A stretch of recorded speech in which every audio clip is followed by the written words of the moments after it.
So back in chapter 1, we talked about this sort of idea. We talked about what were called the natural numbers, the set of counting numbers, 1, 2, 3, 4, 5, 6, 7, 8, 9, 10, 11, 12, and so on down the line forever.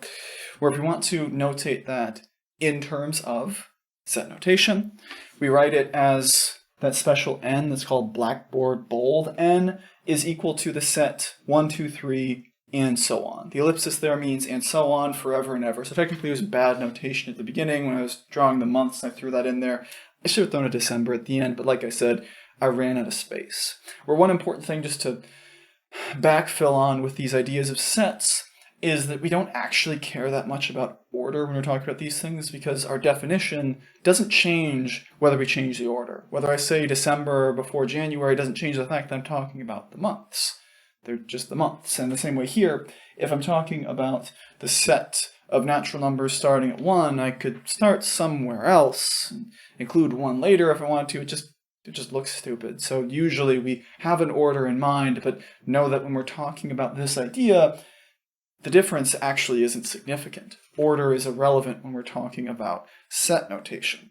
But from this, we can define a quicker, cleaner notation for certain kinds of sets in terms of the natural numbers to get more interesting word descriptions and set builder notations, where if I want to define a set like the natural numbers from 5 to 9 inclusive, then I can turn that set description into something in roster notation. Set A, where A is equal to 5, 6, 7, 8, 9.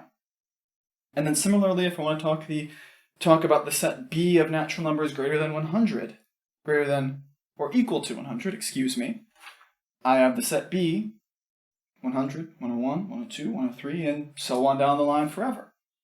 Or C, if I want to, is the set of numbers n such that n is a natural number and a multiple of 5, which would be 5, 10, 15, 20, 25, 30, 35, and blah, so what?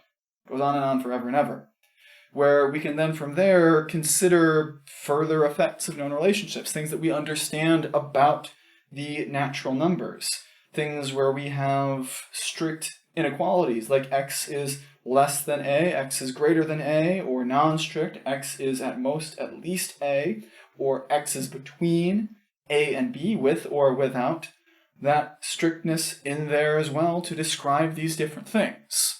The main idea here is that using the natural numbers, we can take these groups of things and more efficiently, more clearly, at least in the mathematical context, give them a definition.